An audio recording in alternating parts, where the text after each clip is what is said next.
everyone, and welcome to another episode of Conversations in the Future of Work.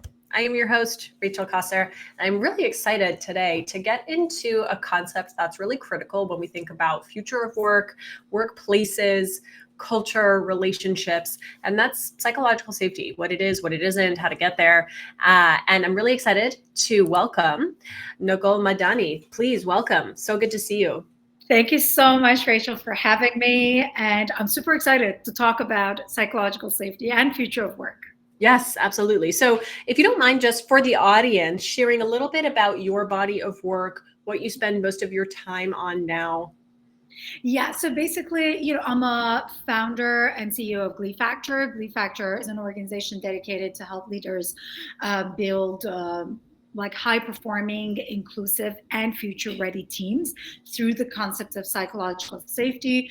At this time that we see that there's a lot of change, there's a lot of uncertainty, the majority of our work is really around educating people on the concept of psychological safety and why it matters, and also helping them integrate it and implement it.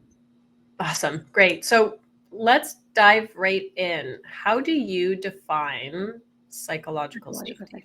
I mean, I think that I would just share the more scholar comments and definitions from Amy Edmondson and others.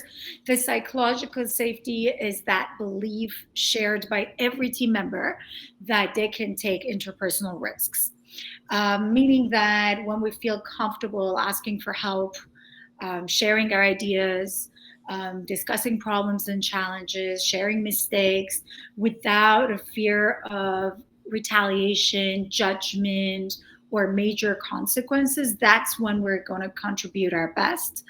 And it's going to lead to more inclusion, creativity, communication, and collaboration.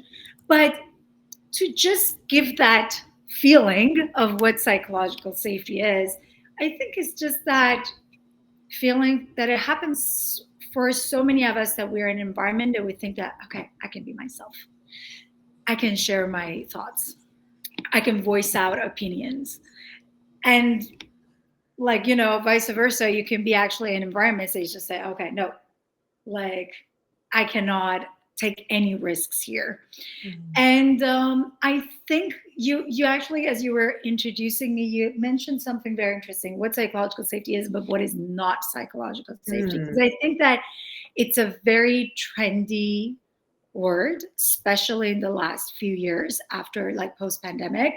And I think that we use it a lot, but we don't necessarily know exactly what it means. For so many people, psychological safety means comfort, means pampering people, means actually even safe space, and they're not the same. We can use psychological safety to create a safe space if teams are going through crisis, if we have a newcomer or, new employee. But at the core of it, you want to have hard conversations. You want to actually disagree with each other. You want to be able to discuss challenges and, complicated issues. And that's why, contrary to what the majority of people think, that psychological safety means comfortable environment, that only happens if we don't have high performance standards. If we do have high performance standards with high psychological safety, we're looking at learning zones, not comfort zones. We're looking at performance zones, meaning that there is an opportunity for performance and for learning because of the climate and because of the environment. Right. That's a really important distinction. I think we see that a lot in our work with people getting feedback, right? And oftentimes, especially when we're talking about communication and leadership styles, people have a comfort zone. People have a way that they have been communicating for most of their lives, right? And so then when they get feedback that this is how that's coming across, here are some other options for you to consider. They're like, okay, but that doesn't feel authentic. It doesn't feel comfortable because it's not what I'm used to. And so you get this really interesting kind of tension between growth and stretching yourself and those things being uncomfortable along with these kind of concepts of like, being okay sitting in the discomfort, or, like, so how do you kind of rectify or balance that tension? Yes. I mean, like you mentioned something like very important. I think that the most important thing is that it's a leadership role in how we're discussing communication and all these like behaviors or risky behaviors. It's interesting. We usually ask during our programs, what kills, like with specific teams, we're working with leadership teams, we say, what kills psychological safety and hinder teams from performance? And there's so many like comments around feedback. Yeah. Like how we're receiving feedback, how we're giving feedback, how we're asking for feedback, but no one is giving it to us. We're giving feedback, but no one is following up on it, or they're not like integrating it. So I think that it's just a more holistic approach of like how you look at it. And I think the most important thing is that if the leadership is on board to sit in that discomfort, usually we cannot. We always say to leaders that, or to teams, they say, you cannot take more risks than your leaders, and you're not going to be more vulnerable than your leaders. So if this is something that it's somehow around like different leadership positions and team members, definitely something that it can be discussed with. You can talk about it. You can talk about the challenges you're going through it. But just doing this with an individual lens, it might be like uncomfortable for people. But also another thing that, Rachel, I see a lot with our work, with our methodologies, that is a lot around experimentation, similar to your work, is that if people sit through that discomfort in a non-risky environment, and where it's not like, it's not going to be a huge consequence to their like practice of new ways of communication, and they see the impact of it, there's a higher chance that they're just gonna somehow adapt or activate that certain way of communication and certain way of behavior.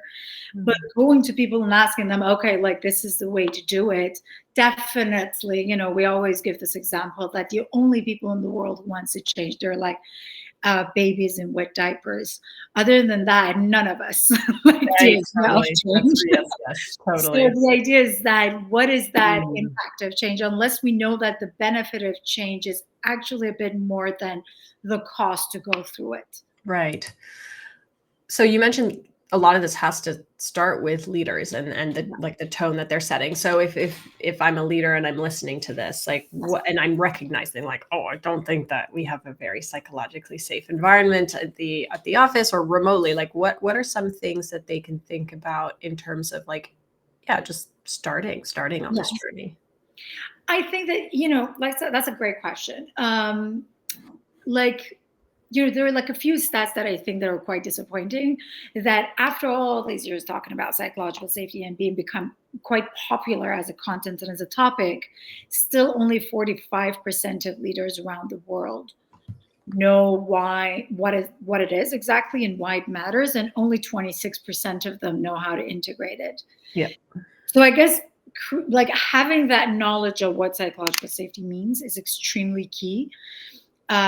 Just, if it's reading, if it's through workshops with experts, that's the first thing. The other thing is the question of implementation. Like in the book of Fearless Organization by Amy Edmondson, she actually talks about three like things that we can do, or three foundations to foster psychological safety. Is that how you set the tone and how you set a stage? Meaning that if you're entering a meeting or a project, like how are we defining failure? How are we defining innovation? How are we discussing about feedback? Like you can actually set the tone and creating a new context for risk taking. That's something that I think is extremely key. Another thing is inviting participation.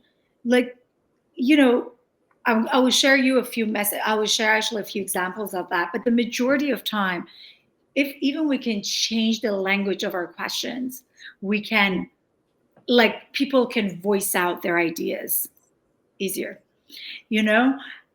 So how can we change our language, the conditions, so that people feel that comfort. And I have to say that it doesn't mean that you're going to be comfortable.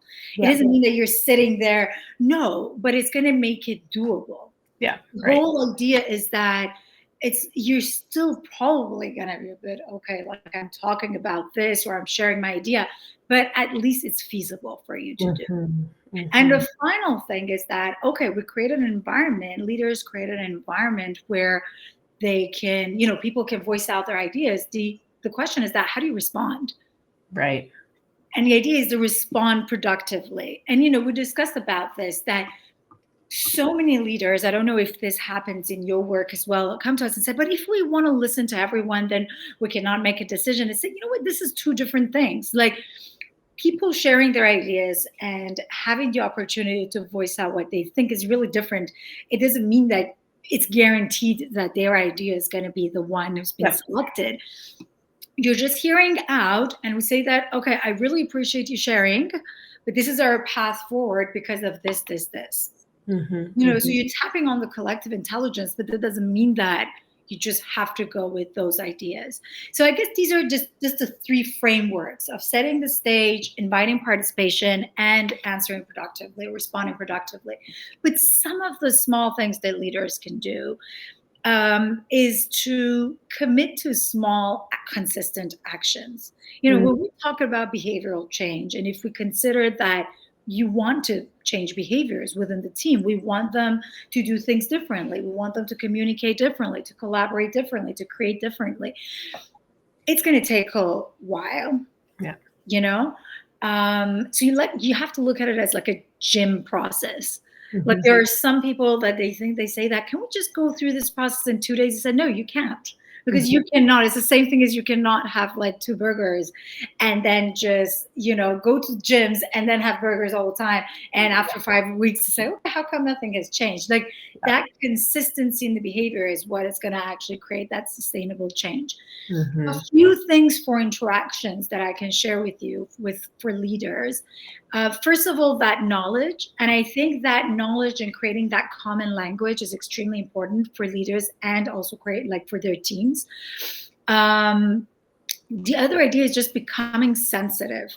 What we see as a result of some of the changes in our programs is that it doesn't mean that people are going to feel psychologically safe like 3 weeks after or 3 months after. We have to be realistic. However, they're sensitized. They actually have that sensibility. They say, okay, this conversation, this is a red flag, or actually this is the way. So they get to see the behavior that it's a promoter of psychological safety and performance, team performance, and it's an inhibitor. And that's already a great place to be. But a few ideas to share is that how we start our meetings, for example, like doing check-ins, like mindset check-ins, or, icebreakers. Like, the research shows that if people talk for something that it's not that risky, at the beginning of meetings, they answer a question that is not really like a rocket science, there's a higher chance that they're going to contribute later on. So if you're asking like something, and we always say that don't ask like, how was your weekend and all of that, because at the end of the day, there are some people that they are more extrovert or introvert than the others. But you really want to have designed conversations and designed questions. For example, like if you want to share how you feel or how you enter in this meeting in one word, what would it be? What is your weather status now? Are you rainy? Are you sunny? Like, one of the fun questions that we ask is that if you were stationary, what would you be? And people love that question because they love to talk about themselves. It's all going to be a highlighter because I'm the one bringing all the ideas together and highlight. And this is already creating a context for people that, okay, I can take a risk. The other thing, as I said, is just changing language, really changing language. Instead of saying to people like, does anyone have any other ideas? Like, or any diverse ideas? Like, obviously no one's going to say that. I have actually a very different idea. Yes. Like, that's quite risky. We say that, what are we missing? What are the other perspectives that we're missing here? So you see, just the questions are rooted in curiosity and an invitation for participation. And that's actually makes a huge difference. Right. Yeah, it's really interesting. There's a lot, in the way that when I facilitate or when I witness other facilitations, right? It's the way there's one other thing that I think I would also add to what you shared, which can be, I think, really uncomfortable for people, is like waiting after you've asked a question, like especially virtually, when you do ask a question like that, or any question really, and people don't like immediately start answering, you're like, okay, well, no worries. Anyways, let's move on. Right after and so as a general rule, and this can often make other people uncomfortable, but I'm like, I'm going to wait 7 seconds. Yes, I And I'm love going to it. count. And it's actually incredible because, I mean, at the end of the day, if you want someone to share a thought provoking or like a real thought or idea, you have to give them a second, like 7 seconds after Exactly. you You ask have to the give them a question. bit of time so that Yeah, they so can like just wrap around. And exactly. also get the courage. I always ask these Yeah. questions that how many times you're sitting in meetings.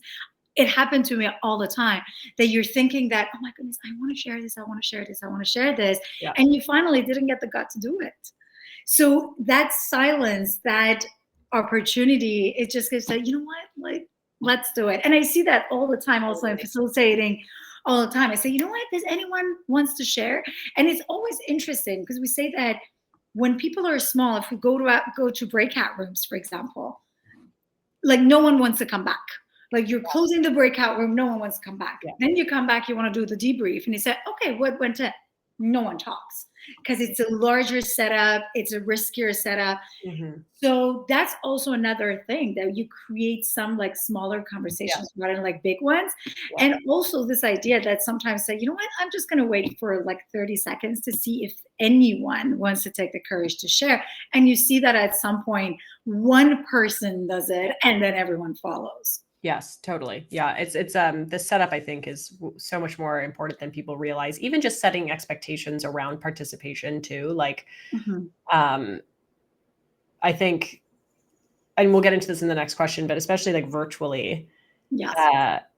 It's so much easier to take a back seat and not participate. And it's so much harder as a facilitator to include people or get people really talking and sharing, bringing their voices into the space. But I found that setting an expectation up front of like, this isn't a sermon, like it's not just me talking at you. Yes, so like, exactly. The floor is always open, but I will be calling on people, Yes. and like, so I kind of like, it's almost like when you're dealing with children and you're like, we're going to go here. Yes.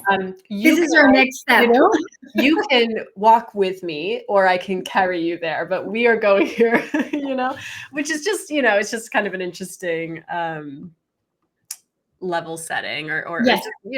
because people kind of need to, it's almost, I find it can sometimes be like too easy for people to not participate. Mm-hmm. For sure. And so it's not even like, oh, people really want to participate, but the leader isn't making the space safe enough. It's like, actually, a lot of people are totally fine, just like sitting back and listening. Exactly. And maybe sometimes even disengaging. But, Yeah. I love what we are talking a lot about because we're talking about facilitation. Yeah. And one of the things that I always tell our clients, it's a leader or a team member, said that you have to wear your facilitation hat. Mm-hmm. You have to set up the stage. You have to hold the space for conversations to take place. And you have to design conversations. Like you literally have to design moments, to your point, we are going here. This is what we're going to do. And invite participation. Mm-hmm. We cannot just, it doesn't, I think dynamics and change, like cultures, they're not built like by luck and intuition. There are some people who are great at it, but that doesn't become a norm or a dynamic or part of, like how you do things unless it's really designed. Right. Absolutely. So switching gear a little bit, right? And this is something you and I have talked about a lot, but how do you see like AI and technology, but also the virtual world of work, hybrid, influencing culture within organizations? It's a big question. That's a good question. I started to work on psychological safety back in 2019.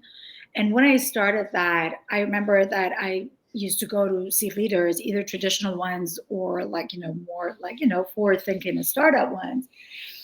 and they were not accepting of like psychological safety or like the concept of, they have like a different, and I would say so many times wrong definition of culture. Like the traditional ones would say, we're not here for therapy, people are not here to be happy, they're here to be paid. And then the tech founders mostly say that, but we have like a free beer and pizza on Friday, we have our ping pong table. So both ways I would say that they were just like, they were getting it wrong.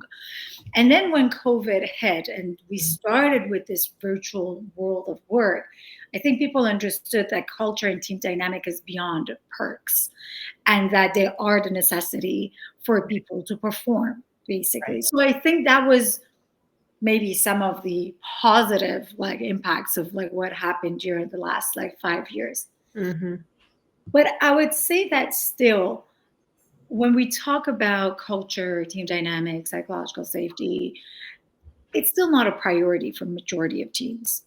However, I believe that with the age of AI, with the future of work, like it's a question of surviving or not making it as an organization. You know, as much as I think that we need to build our technological infrastructure to get ready for what's coming, we need to actually build our cultural infrastructure. And we discussed this together already, that like the World Economic Forum, everywhere you look at, when you look at the skills of the future, obviously like, you know, AI fluency and literacy and being able to work with technology is one of the most important parts.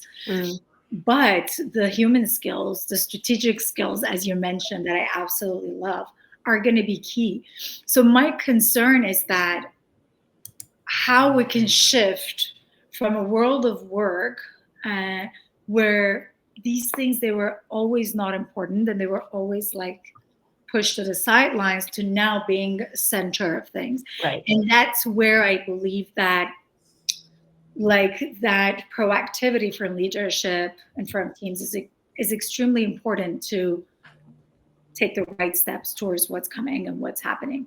Right. I think you make a really good point of, you know, when COVID happened, people really had to face the need to be more intentional about culture and what your own culture is organizationally, and how you can support that through, you know, more intentional designed conversations and interactions, right? Or platforms and systems, right? And I think at a core, a lot of culture is determined through the way people communicate, right? And not necessarily like, oh, hello, I'm going to talk to you on the phone, but via email, Slack, like how are people interacting and collaborating, document sharing, et cetera, right? And then of course there are more of the experiences, which are either in an office or offsites and things like that. But it's true that there's been a huge disruption, and hopefully, to your point, an opportunity to bring some of these principles that allow people to show up more fully, participate more fully. Exactly. And creating, you know, the environments for more of those participations. Right. You know, like that's, I think one of the key important things is that we cannot expect individuals and team members to show up fully if they're working in an environment that them showing up as they themselves might mean like tragic consequences, them discussing challenges or challenging the status quo. So I think that it's really like the role of leadership to create that environment. You know, the other thing that we're talking about, hybrid workplace and in general technology, like we're talking a lot about experimentation and people testing new ideas. You know, we've already like talked about that.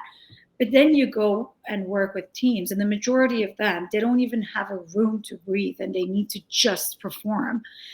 So how do you balance that? How can we create that climate that if experimentation is the key for performance and for agility and adaptability for the next like 5 years or 10 years, then we need to dedicate that time. Then we need to design that environment.